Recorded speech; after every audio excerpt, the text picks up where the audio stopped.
Okay, तो students हम लोग हेडिंग लेते हैं, लिबिस एसिड बेस थ्योरी। लिबिस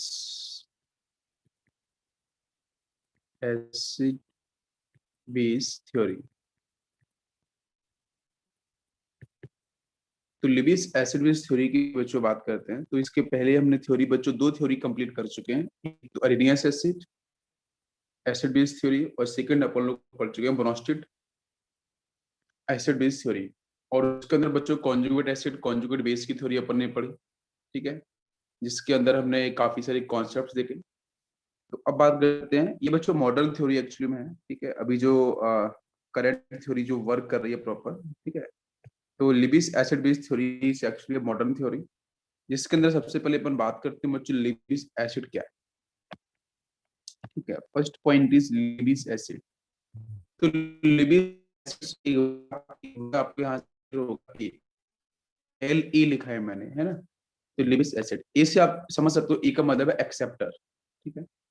ई का मतलब है बच्चों एक्सेप्टर, ठीक है, इज कॉल्ड एक्सेप्टर। अब यहां से मैं इसकी डेफिनेशन को थोड़ा डिफाइन करता हूँ, ठीक है। This substance which except lone pair, the substance which accept lone pair of electron, the substance which accept lone pair of electrons।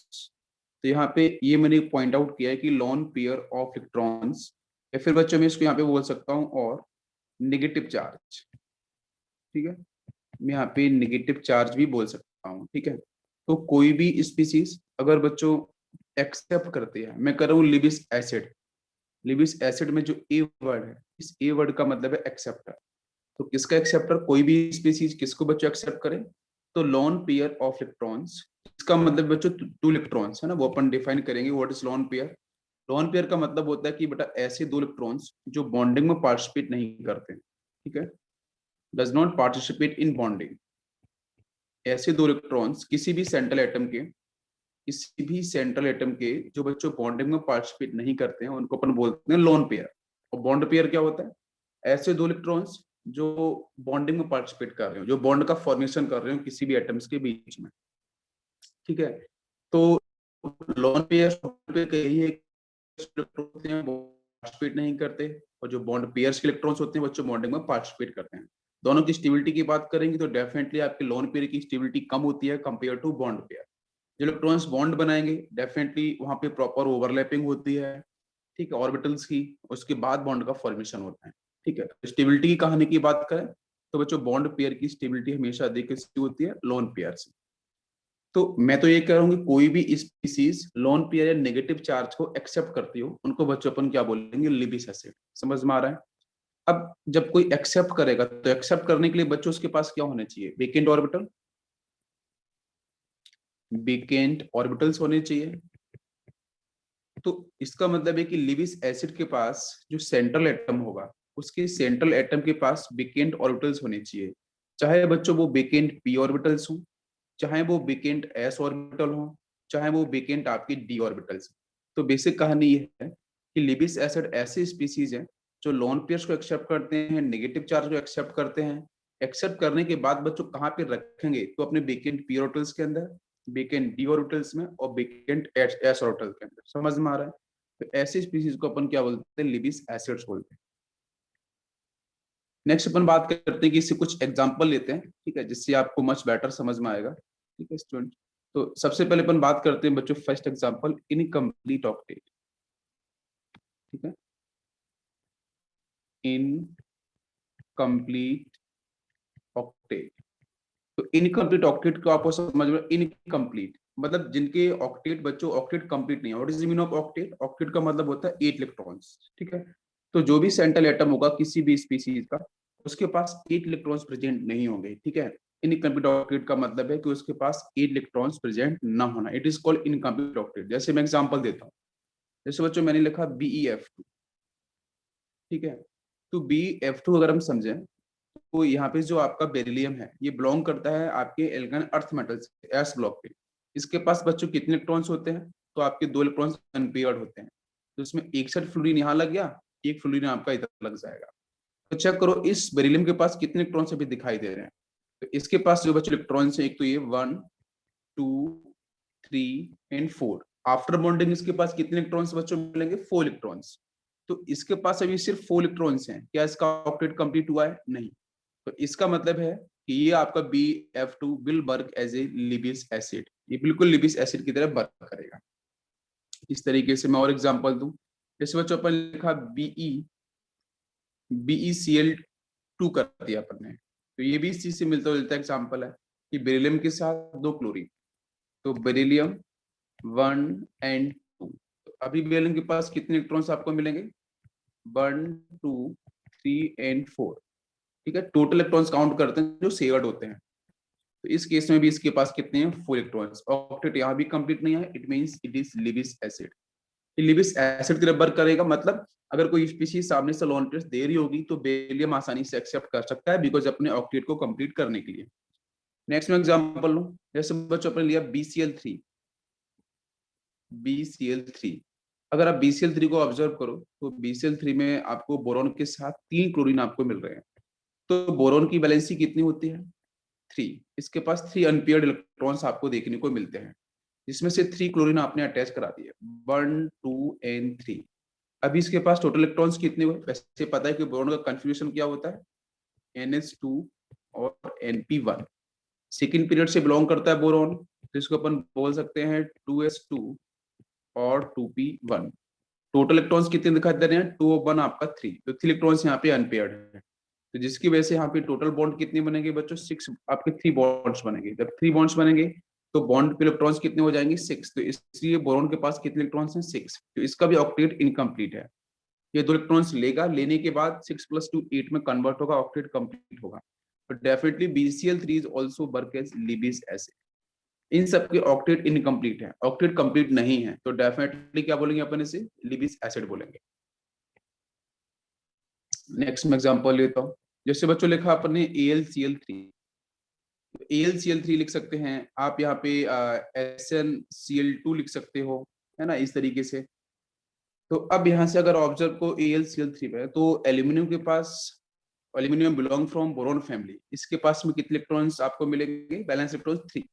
तो कितने क्लोरीन यहाँ से अपन ज्वाइन कर सकते हैं, 3 क्लोरीन, 1 2 एंड 3। तो इसके पास कितने इलेक्ट्रॉन्स बच्चों अभी दिख रहे हैं, 1 2 3 4 5 एंड 6। तो टोटल इलेक्ट्रॉन्स आपको 6 दिखाई दे रहे हैं।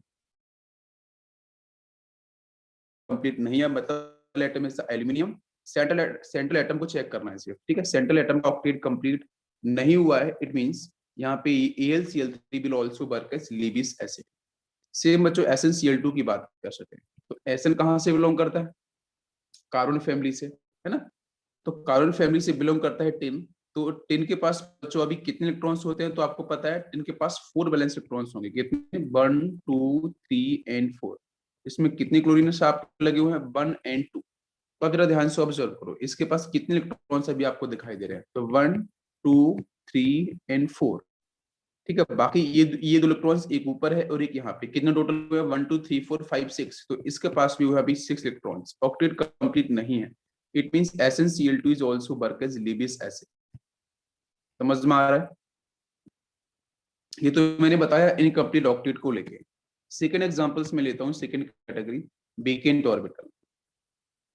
नेक्स्ट इज वेकेंट ऑर्बिटल्स, ऐसे स्पीसीज जिनके बच्चों होते हैं vacant, p orbital, d orbital. तो उन स्पीसीज को अपन क्या बोलेंगे, लिबिस एसिड्स। जैसे मैं एग्जांपल लूं बच्चों, SnCl4। SnCl4 को ले सकते हैं अपन। इसमें जो टिन है, टिन के पास बच्चों कितनी वैलेंसी होती है, कार्बन फैमिली से बिलोंग कर रहा है, तो इसके पास 1 2 3 एंड 4। तो 1 क्लोरीन, सेकेंड एंड 3 एंड 4। आप कहोगे इसका ऑक्टेट तो कंप्लीट हो चुका है, यस। 1 2 3 4 5 6 7 8, यस। एसन का तो ऑक्टेट कंप्लीट हो गया है, बट इसको अपन लिबिस एसिड क्यों बोलते हैं, बिकॉज पता है कि जब मैं कार्बन फैमिली को लिखता हूँ, तो कार्बन फैमिली को लिखते समय आपको यहाँ पे एक बात समझ में आएगी कि first element is carbon, silicon, germanium, tin and lead. तो इस केस में कार्बन, इसका जनरल कंफ्यूजन बच्चों क्या होता है इस फैमिली का, SN2 और NP2, मतलब NH2 और NP2 अपन बोल सकते हैं। तो carbon confusion, carbon belong from second period, ये third period, fourth period, fifth period and six period. तो यहाँ पे आएगा आपका 2s2 2p2। इसकी बात करेंगे तो यहाँ से आएगा आपका 3s2 और 3p2। जर्मेनियम की बात करेंगे तो यहाँ से मिलेगा 4s2 और 4p2।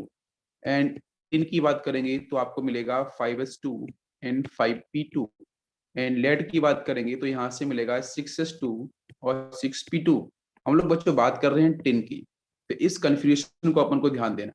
तो आपको पता है कि बच्चों यहाँ से second period, third period and fourth period, तो थर्ड पीरियड से 3D स्टार्ट हो जाता है। यहाँ पे 3D होता है 0, और यहाँ से बच्चों 3D की फिलिंग स्टार्ट हो जाती है। जस्ट फोर्थ पीरियड से 3D, आपको पता है फोर्थ पीरियड में आपकी जो 3D, जो हम ग्रुप की बात करते हैं, scandium, titanium, vanadium, chromium, iron, cobalt, निकल, कॉपर, जिंक, तो 3D सीरीज बच्चों कहाँ से स्टार्ट होती है, फोर्थ पीरियड से।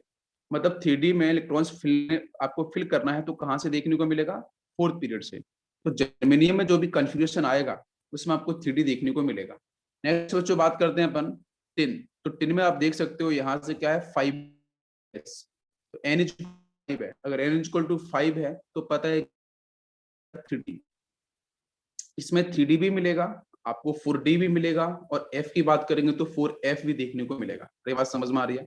तो इसलिए यहाँ पे क्या होगा कि वो ऑर्बिटल्स बच्चों जो दिखाई देंगे वो आपके सारे के सारे होते हैं वेकेंट ऑर्बिटल, जिसकी वजह से SN सिर्फ 8 इलेक्ट्रॉन्स नहीं रख सकता है, इसके अलावा एक्स्ट्रा इलेक्ट्रॉन्स भी रख सकता है, बिकॉज इसके पास प्रेजेंट होते हैं आपके vacant D orbitals and F orbitals. ठीक है, बिकॉज जो आपके ग्रुप के अंदर जो लास्ट के एलिमेंट्स आते हैं, ठीक है, आपके पी ब्लॉक के अंदर, तो लास्ट के एलिमेंट के पास ऑब्वियसली क्या दिखाई देगा, मैंने ऐसे डिफाइन भी किया है, क्योंकि आपका जब NH=5 चल रहा है तो 3D भी दिखाई देगा साथ में, प्लस आपका 4D भी आएगा। ठीक है, देखो यहाँ से 3D देखने को मिलेगा आपको। इलेक्ट्रॉनिक कंफ्यूजन थोड़ा सा आना चाहिए, ठीक है, बिकॉज इलेक्ट्रॉनिक कंफ्यूजन मैं यहाँ पे एक्सप्लेन नहीं कर सकता पूरा, है ना, बड़ा कॉन्सेप्ट है। मैं सिर्फ आपको ये समझाने की कोशिश कर रहा हूँ कि टिन के पास 8 इलेक्ट्रॉन्स तो होल्ड कर ही रहा है वो सामने से SnCl4 की वजह से, बट उसके पास वेकेंट D ऑर्बिटल्स भी मिलेंगे और F ऑर्बिटल्स भी मिलेंगे। ठीक है, लास्ट के एलिमेंट्स जो दिख रहे हैं, कार्बन के पास थोड़ी ना आपको D मिलेगा, बिकॉज इसके पास NH=2 है, और 2 से कभी भी स्टार्ट आपका 2D नहीं होता है, 2F नहीं होता है। ठीक है, इसलिए 10 के पास वेकेंट D और P ऑर्बिटल्स होने की वजह से यहाँ पे वेकेंट D भी मिलेंगे और वेकेंट F भी मिलेगा। तो इन दोनों ऑर्बिटल्स से E ऑर्बिटल्स क्या है भाई, D के पास मैक्सिमम होते हैं 10 इलेक्ट्रॉन्स आ सकते हैं, F के पास मैक्सिमम कितने, 14 इलेक्ट्रॉन्स आ सकते हैं। तो 10 इलेक्ट्रॉन्स और 14 इलेक्ट्रॉन्स एक्स्ट्रा देखने को मिलेंगे, जिसकी वजह से बेसिक बात क्या है कि यहाँ पे आपको मिलेगा incomplete octet. That's why SnCl4 is also work as Lewis acid। Clear हो गया यहाँ पे? अब ऐसे नहीं बोल सकते कि CH4 will work as Lewis acid, because carbon के पास तो आपको पता है कि D तो होता ही नहीं है ना, तो कैसे हो सकता है वो, नहीं हो सकता।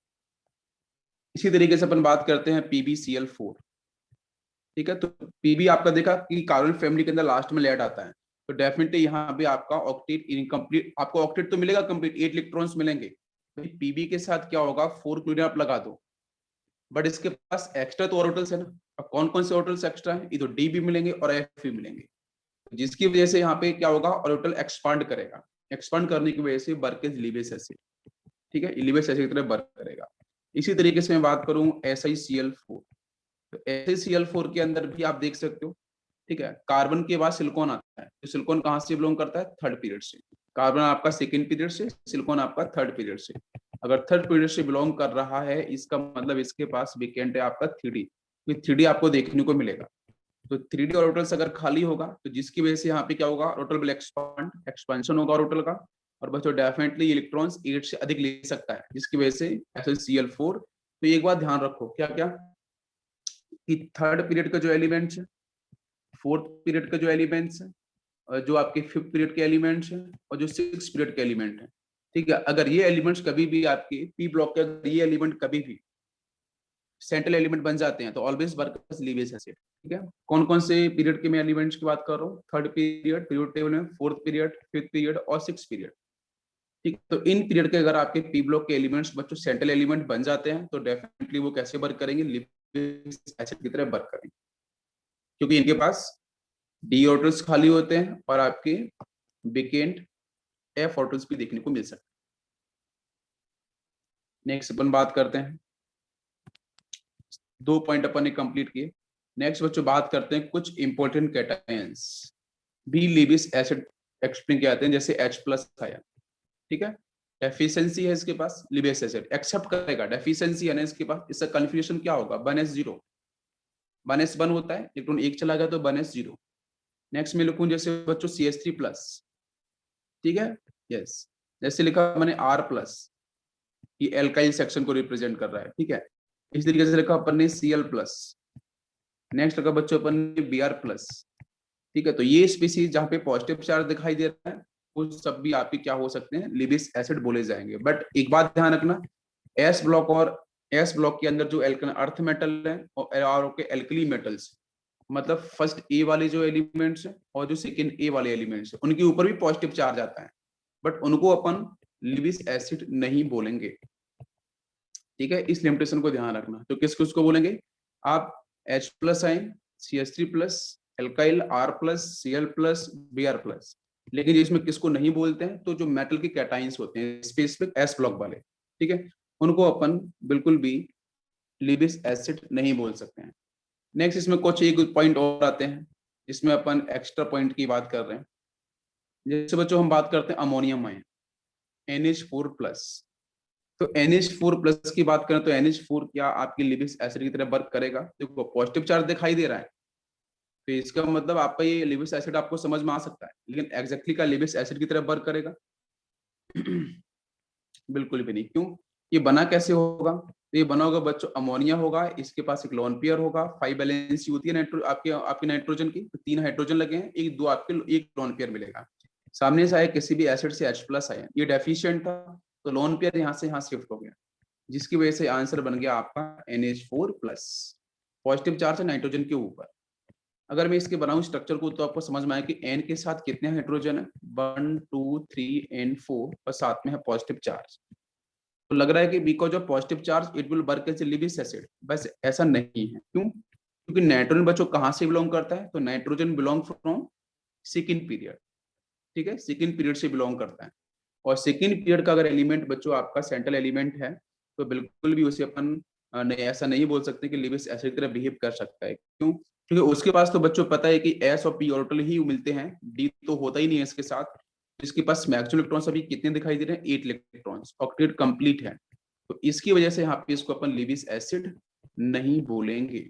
लेकिन यहीं पे अगर आपका ये नाइट्रोजन ना होता, कोई थर्ड पीरियड का एलिमेंट होता, कोई फोर्थ पीरियड का एलिमेंट होता, तो उनके पास डी और एफ ऑर्बिटल्स खाली आपके मिलने शुरू हो जाते हैं, वेकेंट ऑर्बिटल्स, जिसकी वजह से क्या होता है, orbital will expand, orbital 8 electron से अधिक इलेक्ट्रॉन्स भी रख सकते हैं, जिसकी वजह से उनको अपन लिविस एसिड बोलेंगे। बट अमोनियम आयन को लिविस एसिड नहीं बोलने वाले, बिकॉज सेंट्रल एलिमेंट है नाइट्रोजन, और ये कहां से बिलोंग करता है, आपकी सेकेंड पीरियड से। और सेकेंड पीरियड से अगर एलिमेंट बिलोंग कर रहा है, तो डेफिनेटली इसके पास आपके वेकेंट डी और एफ ऑर्बिटल्स नहीं हो सकते हैं, तो ऑर्बिटल का एक्सपांशन बिल्कुल भी यहाँ पे देखने को नहीं मिलेगा। नेक्स्ट अपन बात करते हैं, जैसे बच्चों आ गया H3O+, है ना, हाइड्रोनियम आयन, इसको भी देखते हैं बना के। देखो ऑक्सीजन कहां से बिलोंग कर रहा है, सेकंड पीरियड से। कितने हाइड्रोजन इसके पास, 3 हाइड्रोजन है, और साथ में एक आपका पॉजिटिव चार्ज होगा और एक लोन पेयर भी होगा। ये एक्चुअली में स्पीसीज कैसे बना होगा, तो यहाँ पे आपका होगा वाटर मॉलिक्यूल्स एक्चुअली, ठीक है, H2O होगा, और H2O के पास पता है कि 2 लोन पेयर्स होते हैं, 6 वैलेंसी होती है, तो 2 लोन पेयर्स, बाकी 2 हाइड्रोजन आपके इस तरीके से ऐसे लगते हैं, 2 हाइड्रोजन ऐसे लगेंगे और बाकी 2 आपके लोन पेयर्स। आप चेक करो 6 वैलेंसी है कि नहीं, बिल्कुल 1 2 3 4 5 and 6, है ना। बाकी आपके वाटर मॉलिक्यूलर स्ट्रक्चर आप 6-7 क्लास से बनाते आते हो, तो आपको ये पता होगा, है ना, बैलेंस कितनी होती है 6 ऑक्सीजन की, जिसकी वजह से यहाँ पे 2 हाइड्रोजन कनेक्ट होते हैं, बाकी आपके full electrons as 2 lone pairs आपके प्रेजेंट होते हैं। सामने से आया आपका H+ आयन जो डेफिशिएंट था, तो लोन पेयर यहाँ से यहाँ शिफ्ट हो गया, और शिफ्ट होने के बाद यहाँ से ऑक्सीजन और इसके पास आपके 3 हाइड्रोजन, एक लोन पेयर बचेगा। और प्लस चार्ज क्यों आया, बिकॉज ऑक्सीजन ने अपने लोन पेयर्स को शिफ्ट किया है टुवर्ड्स H+ आयन, इस H+ आयन की तरफ, जो इलेक्ट्रॉन्स को देता है उसको पॉजिटिव चार्ज आता है। अब ध्यान दो, इस ऑक्सीजन के साथ ऑक्टेट कंप्लीट है क्या, 1 2 3 4 5 6 7 8, यस 8 इलेक्ट्रॉन्स हैं, but oxygen belong from second period. अगर सेकेंड पीरियड से बिलोंग कर रहा है तो ना तो इसके पास डी ऑर्बिटल होगा, ना ही इसके पास एफ ऑर्बिटल होगा, तो ऑर्बिटल का एक्सपेंशन नहीं होगा, जिसकी वजह से मैक्सिमम यहाँ है लिबिस एसिड। तो ये लिबिस एसिड की तरह वर्क नहीं करेगा, पॉजिटिव चार्ज है इसके पास फिर भी। क्लियर हो गया? बाकी मैंने आपको बताया कि बच्चों फर्स्ट ए की कैटायंस एल्किल मेटल्स के और एल्काइन अर्थ मेटल के जो कैटायन है ये कभी भी लिबिस एसिड की तरह वर्क नहीं करते हैं, ठीक है ना, इनको भी आपको ध्यान रखना है, do not work as Lewis acid. Next बात करते हैं, इसके बाद एक पॉइंट और आता है बच्चों, जैसे मैं बात कर रहा हूँ AlF3, क्या ये लिबिस एसिड की तरह वर्क करेगा? तो AlF3 भी इंपॉर्टेंट है, ठीक है।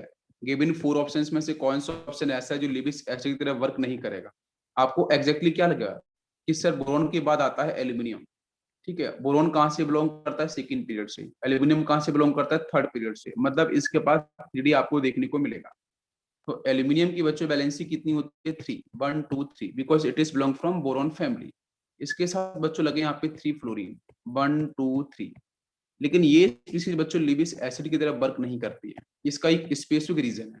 आप बोलोगे सर इसके पास ना सिर्फ 6 बैलेंस इलेक्ट्रॉन दिखाई दे रहे हैं, 1 2 3 4 5 एंड 6, बट ये इसके पास एक बच्चों क्या होगा? वेकेंट पी ऑर्बिटल्स भी होंगे, डी भी वेकेंट होंगे, बट ये स्पीशीज लिबिस एसिड नहीं होती है। देखने में तो लग रहा है स्पीशीज स्ट्रक्चर से, बट लिबिस एसिड नहीं होता है। क्यों नहीं होता है? तो मैं आपको रीजन यहाँ पे देता हूँ क्यों। क्योंकि बच्चों फ्लोरीन के पास क्या है? फ्लोरीन के पास 3 लोन पेयर्स होते हैं। तीनों फ्लोरीन के पास आपको 3 लोन पेयर्स देखने को मिलेंगे। तो वो लोन पेयर्स एक्चुअली में क्या होते हैं? वो लोन पेयर्स बच्चों मूव कर जाते हैं टुवर्ड्स दिस वेकेंट ऑर्बिटल। तो एक फ्लोरीन 3 टाइम्स अपने लोन पेयर को शिफ्ट करता है उस वेकेंट ऑर्बिटल। और कौन सा वेकेंट ऑर्बिटल बच्चों? एल्यूमिनियम का। एल्यूमिनियम के वेकेंट ऑर्बिटल जो दिखाई दे रहा है उसमें फ्लोरीन अपने लोन पेयर्स को बच्चों शिफ्ट करता है। शिफ्ट क्यों करता है? इसको बोलते हैं बैक बॉन्डिंग कॉन्सेप्ट। तो बैक बॉन्डिंग करता है क्यों? क्योंकि फ्लोरीन देखो, फ्लोरीन के पास लोन पेयर है, तो lone pair then single bond then vacant orbital. This is a process of resonance. ये रेजोनेंस की तरह वर्क करता है। देखो यहाँ पे लोन पेयर है, lone pair then single bond then vacant orbital. तो लोन पेयर बच्चों शिफ्ट किया जाता है वेकेंट ऑर्बिटल की तरफ बिकॉज स्टेबिलिटी को इंक्रीज करने के लिए।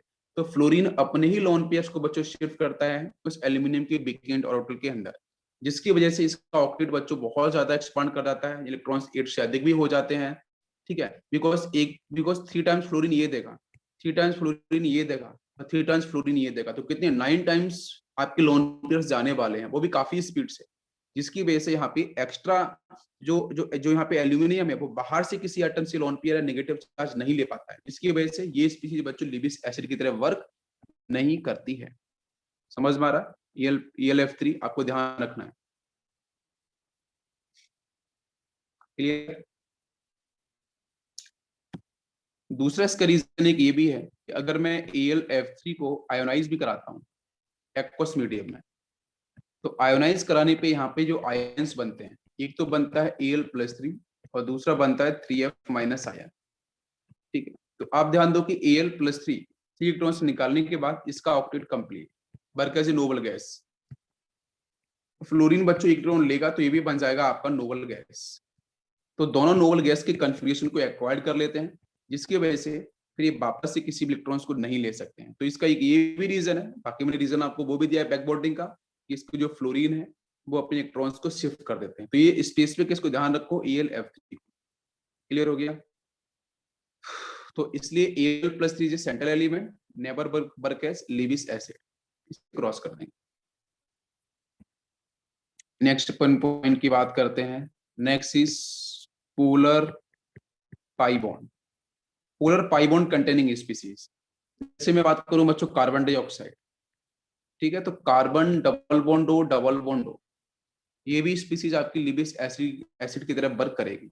मैं एक्सप्लेन करता हूँ। जैसे CO2 हो गया, जैसे आपका SO2 हो गया, तो यहाँ पे सल्फर डबल बॉन्ड हो, डबल बॉन्ड हो। थर्ड एग्जांपल ले सकते हैं जैसे अपन SO3, तो इसके साथ भी आपका सल्फर डबल बॉन्ड हो, डबल बॉन्ड हो एंड डबल बॉन्ड हो।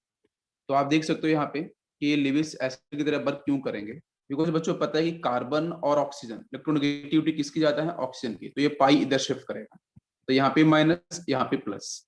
इधर पाई यहाँ शिफ्ट करेगा, तो यहाँ पे माइनस, यहाँ पे प्लस। तो कहीं ना कहीं सेंट्रल एलिमेंट के पास पॉजिटिव चार्ज क्या हो रहा है, इंक्रीज हो रहा है।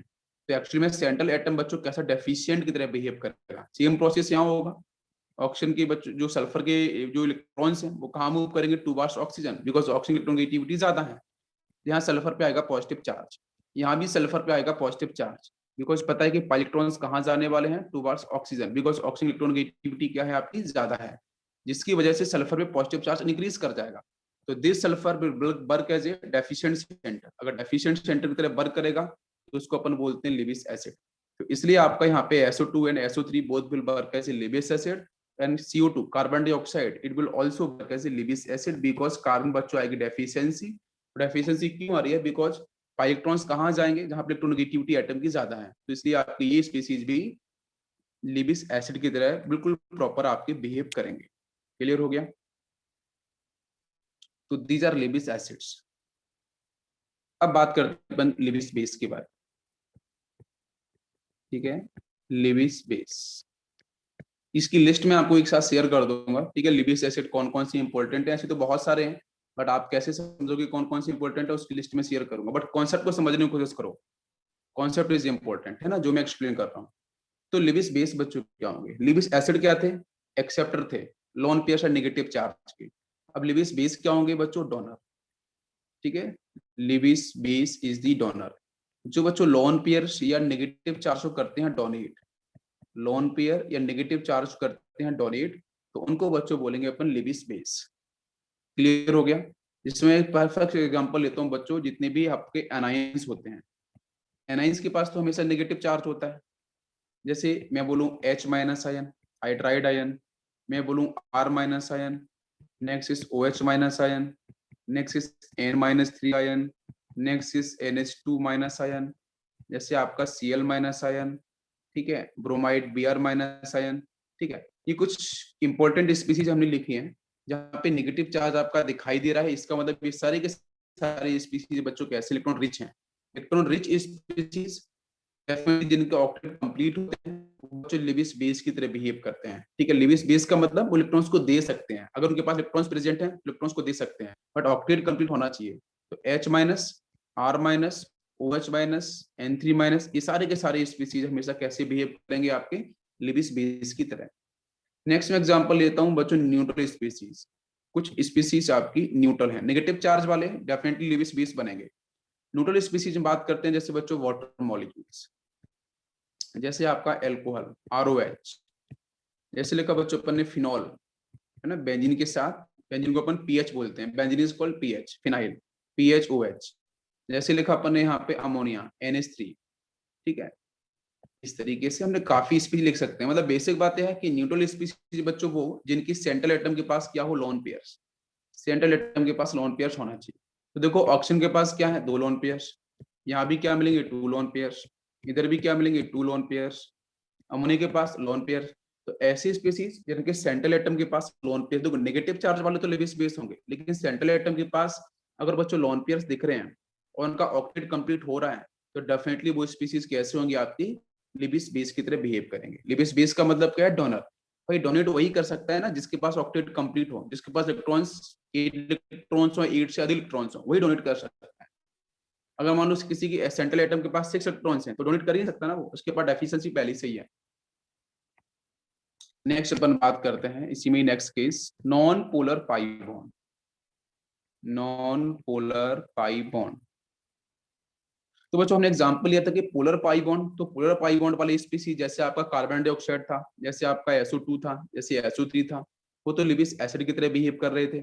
लेकिन नॉन पोलर पाई बॉन्ड की बात करेंगे तो वो लिविस बेस की तरह बिहेव करेंगे। जैसे मैं बच्चों बोलूं CH2 double bond CH2, like alkene अपन ने ले लिया। ठीक है, नेक्स्ट अपन ले सकते हैं एल्काइन, ये तो बड़े पॉपुलर से एग्जांपल होते हैं, CH ट्रिपल बॉन्ड CH। जब आप हाइड्रोकार्बन्स पढ़ते हो तो वहां पे बताया जाता है कि एल्कीन और एल्काइन बच्चों स्पेस पे कौन सी रिएक्शन शो करते हैं, इलेक्ट्रोफिलिक एडिशन। कौन सी reaction, electrophilic addition reaction show करते हैं। इलेक्ट्रोफिलिक एडिशन का मतलब होता है कि बच्चों यहाँ से जो इलेक्ट्रोफाइल है, जो डेफिशिएंट स्पीसीज है, वो अटैक इनके ऊपर पहले करता है। सबसे पहले अटैक किसका होता है, एल्कीन एल्काइन पे, आपके इलेक्ट्रोफाइल का। सेकेंड अटैक किसका होता है, न्यूक्लियोफाइल का, तभी इसका नाम पड़ता है इलेक्ट्रोफिलिक एडिशन रिएक्शन। अगर सामने से इलेक्ट्रोफाइल बच्चों सबसे पहले अटैक कर रहा है तो इसका मतलब ये स्पीसीज अपने आप में कैसे बिहेव कर रही है, दोनों की दोनों। भाई सामने से इलेक्ट्रॉन डेफिशिएंट स्पीसी अटैक कर रही है तो ये स्पीसीज के इलेक्ट्रॉन रिच होंगे, कॉमन सी बात है, बर्ग इज इलेक्ट्रॉन रिच। तो ये स्पीसीज कैसे बिहेव करेंगे, आपके जो एल्कीन एल्काइन है इलेक्ट्रॉन रिच सेंटर को ऑक्युपाई करेंगे, डिफाइन करेंगे, जिसकी वजह से इसे अपन क्या बोलते हैं, न्यूक्लियोफाइल। या फिर बेसिक वर्ड यूज कर रहे हैं तो अपन लिविस बेस बोल सकते हैं, क्या होगा, लिविस बेस। लेकिन CO2 है, SO2 है, SO3 है, वहां पे डिफरेंस इलेक्ट्रोनेगेटिविटी आया था, यहाँ पे कोई पोलरिटी नहीं आने वाली, बिकॉज दोनों कार्बन की इलेक्ट्रोनेगेटिविटी बराबर आएगी, इस कार्बन के इस कार्बन, दोनों बोथ आर sp2 हाइब्रिडाइज्ड, ये दोनों के दोनों कार्बन कैसे होंगे, sp2 हाइब्रिडाइज्ड होंगे। इस कार्बन की बात करें तो ये sp हाइब्रिडाइज्ड होगा, तो यहाँ पे आपका हाइड्रेशन होगा, s परसेंटेज सेम होगा, जिसकी वजह से आपको याद रखना चाहिए कि ये स्पीसीज पोलर नहीं होगी। अब पोलर नहीं है तो एल्कीन और एल्काइन हमेशा कैसे बिहेव करेंगे, आपकी लिविस बेस की तरह बिहेव करती हैं। ठीक है, क्लियर हो गया यहाँ पे।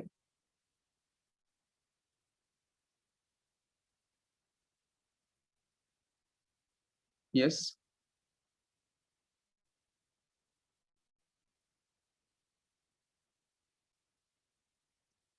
यस, कोई डाउट है किसी को तो आप पूछ सकते हो।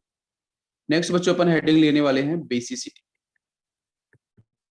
ठीक है, नेक्स्ट पॉइंट इज बेसिसिटी।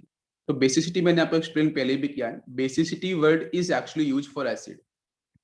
ठीक है, कि कोई भी एसिड कितने number of H plus ion देता है, number of H plus ion कितने कोई भी एसिड रिलीज करता है, वही बच्चों उसकी बेसिसिटी होती है। यस, जैसे मैं आपसे बोलूं HCl, तो बताओ HCl की बेसिसिटी कितनी होगी, 1, बिकॉज ये 1 H प्लस आयन दे सकता है। मैंने बच्चों बोला HNO3 की बताओ बेसिसिटी कितनी होगी, यस 1। मैंने बोला हाइड्रोजन आयोडाइड, इसकी बेसिसिटी कितनी होगी, इट इज 1। मैंने बोला आपसे H2SO4, इसकी बेसिसिटी कितनी होगी, तो आप आंसर टिक करोगे 2 बेसिसिटी। इसी तरीके से मैं पूछूं कि बताओ आप कार्बोनिक एसिड की बेसिसिटी कितनी होगी, 2, बिकॉज 2H प्लस आयन ये दे सकता है। मैंने बच्चों बोला phosphoric acid H3PO4, what is the basicity, answer is 3। मैंने बोला है H3PO3, इसकी बेसिसिटी कितनी होगी, यस, इसकी बेसिसिटी 2 होगी। हम लोगों ने क्लास में बनाए थे स्ट्रक्चर, है ना, इनके स्ट्रक्चर्स बड़ा इंपॉर्टेंट है, मैंने ड्रॉ किए थे। मैं बोलूँ यहाँ से आपका H3PO2, H3PO2, ठीक है, तो इसका आंसर कितना होगा, अरे फॉस्फोरिक एसिड है वो, ये फॉस्फोरस एसिड है, ये हम लोगों ने पढ़ा है क्लास के अंदर। ठीक है, तो इसकी बेसिसिटी कितनी होगी, तो इसकी बेसिसिटी आपकी 1 होगी। स्ट्रक्चर आपको याद होगा ना, बिल्कुल आप उसी से इनको डिफाइन कर सकते हो। क्लियर हो गया बेसिसिटी। तो मैं यहाँ पे एक छोटा सा कॉन्सेप्ट लेता हूँ। यस, अच्छा एक पॉइंट और ध्यान रखो आप, कि जो बोरिक एसिड होता है ना H3BO3, हम लोगों ने पहले पढ़ा है, तो बोरिक एसिड को अपन अरेनियस एसिड नहीं बोलते हैं, ऐसा एनसीईआरटी में डिफाइन किया गया है।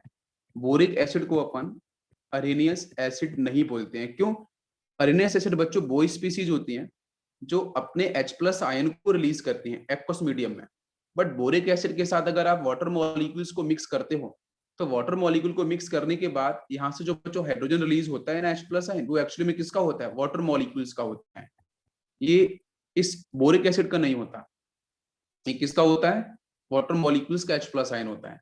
तो वाटर मॉलिक्यूल के H प्लस आयन की वजह से इस बोरिक एसिड को अपन अरेनियस एसिड नहीं बोलते हैं। इस पॉइंट को ध्यान रखना, स्टेटमेंट आ चुका है प्रीवियस ईयर क्वेश्चंस में कि बोरिक एसिड को अपन अरेनियस एसिड नहीं बोलते हैं, ये स्टेटमेंट बिल्कुल करेक्ट है।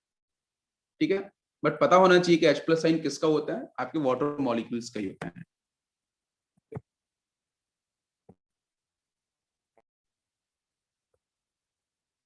तो अपन नेक्स्ट पॉइंट की तरफ चलते हैं। ठीक है, तो बच्चों हमने यहाँ पे एक देखते हैं एक्स्ट्रा कॉन्सेप्ट, H2SO4 अपन ने लिखा। अगर बच्चों इसको अपन आयोनाइज करते हैं फर्स्ट स्टेप में, सपोज H2SO4, यहाँ पे बच्चों इसको अपन ने वीक एसिड माना, बिकॉज यहाँ पे एक्वस मीडियम अपन ने ले लिया, बहुत सारा पानी ले लिया, तो बहुत सारे बच्चों वाटर मॉलिक्यूल्स ले लेंगे, तो उस केस में H2SO4 definitely will work as a weak acid. तो यहाँ से बच्चों बना H प्लस आइन, प्लस यहाँ से रिलीज हुआ आपका HSO4 माइनस बना, ये पहली स्टेप हुई। ठीक है, अभी भी आपको पता है कि जो बाईसल्फेट बना है, बाईसल्फेट मतलब HSO4 माइनस बना है, जिसको अपन बोलते हैं हाइड्रोजन सल्फेट। तो बाईसल्फेट पे अभी बच्चों प्रेजेंट है हाइड्रोजन, तो ये फर्स्ट स्टेप हुई है। सेकेंड स्टेप की बात करें तो HSO4 माइनस 1, अगर इसको अपन ने एक्वस में डालेंगे, तो बच्चों फिर से इक्विलिब्रियम आया, एक H प्लस आयन जो बचा था वो निकल गया, और यहाँ से मिला SO4 माइनस 2 आयन। मैं इसको थोड़ा समझाता हूँ, आप ध्यान से समझना। जो बच्चों फर्स्ट रिएक्शन है, इस रिएक्शन के लिए अपन ने क्या बोलते हैं, because this is acid, H2SO4 is acid, तो बच्चों इसके लिए अपन ने बोल दिया Ka1। Ka1 हम लोगों ने पढ़ा है ना, Ka1 क्या होगा, K is equilibrium constant, A का मतलब है एसिड। तो पहली स्टेप के लिए अपन डिफाइन कर रहे हैं, तो for the first step Ka1 का मतलब क्या है, इक्विलिब्रियम कांस्टेंट फॉर एसिड। और सेकेंड स्टेप के लिए अपन डिफाइन कर सकते हैं Ka2। ठीक है, सेकेंड स्टेप के लिए Ka2। तो ये भी A का मतलब एसिड है, K का मतलब इक्विलिब्रियम कांस्टेंट है। ठीक है, बिकॉज इक्विलिब्रियम यहाँ पे आ रहा है। तो अगर बच्चों मैं फर्स्ट स्टेप के लिए K1 लिखना चाहूँ, तो K1 इज इक्वल टू कैसे लिखा जाए, बताओ जल्दी से। प्रोडक्ट साइड मतलब H plus sign into HSO4 minus बना in concentration, divide by reactant क्या है, H2SO4। अगर मैं सेकेंड स्टेप के लिए बच्चों लिखना चाहता हूँ K2, तो K2 इज इक्वल टू क्या लिखा जाए, यस K2 अपन क्या लिखेंगे, ये प्रोडक्ट दिख रहा है, मतलब H प्लस आयन, बाकी आपका sulphate SO4 minus 2 ion, divide by नीचे होगा HSO4 माइनस 1 आयन। अगर मैं K1 K2 का अगर बच्चों मल्टीप्लीकेशन कर भी देता हूँ, आप ध्यान से समझना, बिकॉज हमें बच्चों क्या चाहिए, फाइनल रिएक्शन चाहिए। आई थिंक आपको पता होगा, हम लोगों ने केमिकल इक्विलिब्रियम में ये बात डिस्कस करें कि जब हम किसी भी दो स्टेप केमिकल रिएक्शन को बच्चों ऐड कर देते हैं, एडिशन करते हैं, तो उसका जो इक्विलिब्रियम कांस्टेंट होता है उसमें मल्टीप्लिकेशन करना पड़ता है। अगर मैं फर्स्ट और सेकंड दोनों रिएक्शन को बच्चों ऐड कर दूं तो क्या बनेगा, बताओ ऐड करने पे। अगर ऐड अपन करेंगे तो इस HSO4 माइनस से ये HSO4 माइनस कैंसिल हो जाएगा, बाकी सिर्फ क्या दिखाई देगा, तो H2SO4 रिएक्टेंट साइड में, यहाँ पे बचेगा 2H प्लस आयन, यहाँ बचेगा SO4 माइनस 2। ठीक है, यही आपको दिखाई देगा। तो फर्स्ट दो स्टेप के लिए अपन ने K1 K2 लिख लिया है, तो थर्ड जो बचा यहाँ से रिजल्ट आपको मिल रहा है H2SO4 से 2H प्लस आयन SO4, इसको अपन ने बोल दिया फाइनल K। तो K का आंसर बताना है in terms of K1 and K2, ये क्वेश्चन आता है तो आप निकाल सकते हो बिल्कुल। तो K इक्वल टू क्या लिखा जाएगा, K इक्वल टू लिखा जाएगा आपका H प्लस साइन उसकी power 2 into SO4 minus 2 ion divide by H2SO4। तो ये रिजल्ट आपको चाहिए। तो हमने बच्चों फर्स्ट सेकेंड इक्वेशन में एडिशन किया है, तो K1 K2 में क्या होगा, मल्टीप्लीकेशन हो जाएगा, और जब मल्टीप्लीकेशन होगा तो पता है कौन कौन टर्म कैंसिल होने वाले हैं, तो मल्टीप्लीकेशन में HSO4 माइनस से ये टर्म कैंसिल हो जाएगा, H plus sign into H plus sign H plus की पावर 2 हो जाएगा, और सल्फेट ऊपर डिवाइड बाई ये H2SO4 नीचे। अरे समझ में आ रहा है। तो इस तरीके से अपन रिजल्ट देख सकते हैं कि जो K इक्वल टू बनेगा फाइनल रिएक्शन के लिए वो क्या होगा, वो होगा K1 इंटू Ka2। तो K1 इंटू K2 अगर अपन कर देते हैं फर्स्ट दो स्टेप का, तो K जो K अपन निकाले K3 निकाल रहे हैं वो निकल के आ जाएगा। तो जब मैं रिएक्शन का एडिशन करता हूँ तो जो इक्विलिब्रियम कांस्टेंट में मल्टीप्लिकेशन होता है, ये हमने पढ़ा था केमिकल इक्विलिब्रियम में, उसी चीज को मैंने यहाँ पे एक्सप्लेन किया है। वहां पे पढ़ा था अपन ने मॉलिक्यूलर रिएक्शन, यहाँ पे पढ़ने अपन आयोनिक रिएक्शंस, बट डिफरेंस सिर्फ इतना है। क्लियर हो गया सभी को, ओके। तो यहां से आपको मिल गया Ke is equal to Ke1 into Ka2, ये रिजल्ट आपको यहां से मिल गया। अगर बच्चों मैं कहता हूँ कि इन दोनों साइड में आप माइनस लॉग ले लो, मैं माइनस लॉग के मल्टीप्लाई करता हूँ, minus log Ke is equal to minus log Ke1, multiplication है तो यहाँ पे प्लस आएगा, देन माइनस लॉग Ke2। तो जो आपको दिख रहा है माइनस लॉग के, माइनस लॉग के का मतलब होता है pKa, माइनस लॉग K1 का मतलब क्या होगा, this is pKa1, plus minus log K2 का मतलब क्या होगा, दिस इज pKa2। तो अगर बच्चों क्वेश्चन आता है कि उन दो स्टेप अगर आपको दे रखी हैं और वो pKa का रिजल्ट पूछना चाहता है, तो क्या करना पड़ेगा, आप K1 K2 निकालोगे, ठीक है, तो वहां से आपको pKa1 और pKa2 निकालना पड़ेगा। बिकॉज आपको पता है कि जो pKa होगा तो pKa इक्वल टू होता है माइनस लॉग बेस 10, और यहाँ पे अपन K लिखेंगे, ठीक है ना। तो K की वैल्यू का आप लॉग ले लो, उसके बाद आपको K1 मिल जाएगा, K2 मिल जाएगा, करेंगे तो आपको pK निकल के आ जाएगा। अगर आपको सिर्फ क्वेश्चन में Ka पूछा गया है तो आप K1 K2 का मल्टीप्लीकेशन करो, अगर pKa पूछा गया है तो इसमें आपको एडिशन करना पड़ेगा pKa1 का और pKa2 का। ये समझ में आ रहा है, तीन दोनों स्टेप क्लियर है अच्छे से। तो यहाँ से बच्चों अपन एक फाइनल रिजल्ट बोलते हैं कि अगर H प्लस आयन अगर इंक्रीज करता है, H प्लस आयन अगर इंक्रीज करते हैं, इसका मतलब एसिडिक स्ट्रेंथ क्या होगी, इंक्रीज, कि ए की वैल्यू क्या होगी, इंक्रीज, बिकॉज के था डायरेक्टली प्रोपोर्शनल। और मैं बोलूं बच्चों पी के ए की वैल्यू क्या होगी, तो डिक्रीज करेगी। क्यों, बिकॉज पी के ए होता है माइनस लॉग के, है ना, माइनस लॉग के यहाँ पे अपने लिखा है, तो ये वैल्यू करेगी आपकी यहाँ से डिक्रीज। तो अगर H प्लस आयन बढ़ते हैं तो एसिड स्ट्रेंथ बढ़ेगी, के आपका डिक्रीज होगा। के का मतलब क्या है, इक्विलिब्रियम कांस्टेंट फॉर एसिड, और पी के ए बच्चों करेगा डिक्रीज, बिकॉज ये माइनस में होता है। अब हमने जो दो स्टेप पढ़ी थी H2SO4 का डिसोसिएशन, पहली स्टेप में हुआ था कि H2SO4 से H प्लस आयन और H2SO4 माइनस बनाए। सेकेंड स्टेप में हुआ था HSO4 माइनस 1 आयन से क्या बनाता है, H प्लस आयन और SO4 माइनस 2 आयन। तो यहाँ पे एक रिजल्ट आता है कि जो पहली रिएक्शन हुई थी उसके लिए बच्चों था Ka1, सेकेंड स्टेप हुई थी उसके लिए था Ka2। तो आपको हमेशा एक बात ध्यान रखनी है कि Ka1 की वैल्यू बच्चों हमेशा अधिक होती है एज कम्पेयर टू Ka2।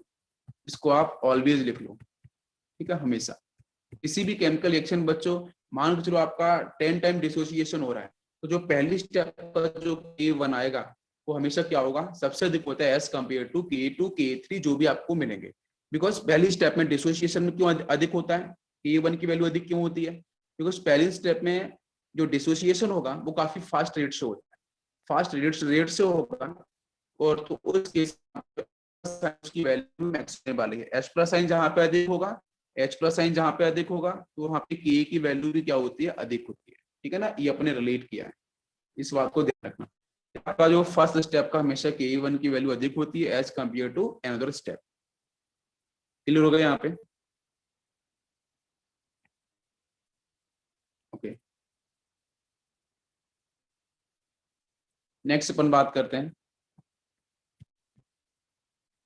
एक बेस ले लेते हैं, बेस को लेकर अपन डिफाइन करते हैं। जैसे बच्चों अपन लिया बेरियम हाइड्रोक्साइड BaOH ट्वाइस, हमने इसको आयोनाइज कराया। हम फर्स्ट स्टेप में से आयोनाइज कराएंगे तो क्या बनेगा, यहाँ से बनेगा BaOH, इसको +1 चार्ज, और यहाँ मिलेगा OH -1 है। सेकेंड स्टेप में क्या होगा, सेकेंड स्टेप में होगा BaOH प्लस इक्विलिब्रियम, देन यहाँ से मिल जाएगा आपको Ba+2 ion, then OH- ion बाहर निकल जाएगा। तो ये बच्चों बेस है, तो बेस है तो इसके लिए अपन बोल देते हैं Kb1, ये सेकेंड स्टेप के लिए अपन बोल देते हैं Kb2। इन दोनों का अपन एडिशन कर देते हैं, एडिशन करने बाकी से दिखाई देगा, तो यहाँ से मिलेगा BaOH ट्वाइस, देन इक्विलिब्रियम, यहाँ से मिलेगा Ba+2 आयन, देन आपकी 2OH-1। थर्ड स्टेप आपको Kb की वैल्यू रिप्रेजेंट करनी है, तो क्या करेंगे हम लोग ने क्या किया, इक्वेशन में एडिशन किया है ना, इन दोनों का हमने एडिशन किया है। अगर एडिशन किया है तो उसका जो इक्विलिब्रियम कांस्टेंट फॉर बेस होगा उसमें क्या मिलेगा आपको, मल्टीप्लीकेशन। तो Kb = हो जाएगा आपका Kb1 इंटू Kb2। बाकी आप यहाँ से दोनों साइड में माइनस लॉग का मल्टीप्लाई कर लेना, तो माइनस लॉग का मल्टीप्लाई करेंगे तो बच्चों आंसर मिल जाएगा यहाँ से आपका log b = और बेटर है कि आप इसको ऐसे लिख लो, माइनस लॉग से मल्टीप्लाई करेंगे तो pKb, है ना। तो यहाँ से आपका ये हो जाएगा pKb = this is pKb1 plus pKb2, ठीक है ना। तो कुछ इस तरीके से रिजल्ट आपको देखने को मिलेगा। ये रिजल्ट अपन ने कैसे निकाला, अभी हमने आपको क्या किया था, मल्टीप्लीकेशन किया। माइनस लॉग से अगर आप मल्टीप्लाई करते हो तो रिजल्ट क्या मिलेगा, मैं आपको लिख देता हूँ एक बार फिर से। आप माइनस लॉग से मल्टीप्लाई करो तो यहाँ से मिलेगा -log Kb = -log Kb1, then plus फिर आपका होगा -log Kb2, और -log Kb का मतलब pKb, तो this is pKb। -log Kb1 का मतलब pKb1, देन प्लस आएगा -log Kb2 का मतलब pKb2। तो इस तरीके से रिजल्ट आपको देखने को मिलेगा। और यहाँ पे अगर बच्चों देखो तो फर्स्ट स्टेप का जो Kb1 है, सेकेंड स्टेप का जो Kb2 है, तो रिजल्ट बच्चों क्या आएगा, Kb1 always greater than Kb2, always, ठीक है। Kb1 की वैल्यू हमेशा अधिक होगी किससे, Kb2 से अधिक होगी। नेक्स्ट अपन बात करते हैं कि बच्चों अगर OH- आयन का कॉन्सेंट्रेशन अगर इंक्रीज होता है तो इसका मतलब है कि यहाँ पे जो बेसिक स्ट्रेंथ होगी किसी भी बेस की वो इंक्रीज होगी, और बेसिक स्ट्रेंथ अगर इंक्रीज होगी तो Kb की वैल्यू क्या होगी, इंक्रीज होगी, because Kb directly proportional to OH- ion. लेकिन बच्चों जो pKb होगा वो होगा इनवर्सली, बिकॉज पीकेबी में आता है माइनस लॉग। तो ये रिजल्ट आपके लिए इंपॉर्टेंट है, इसको भी आप ध्यान रख सकते हैं। क्लियर हो गया यहाँ तक?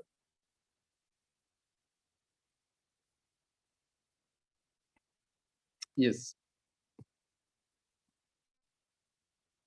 यहाँ पे किसी को कोई डाउट है तो आप पूछ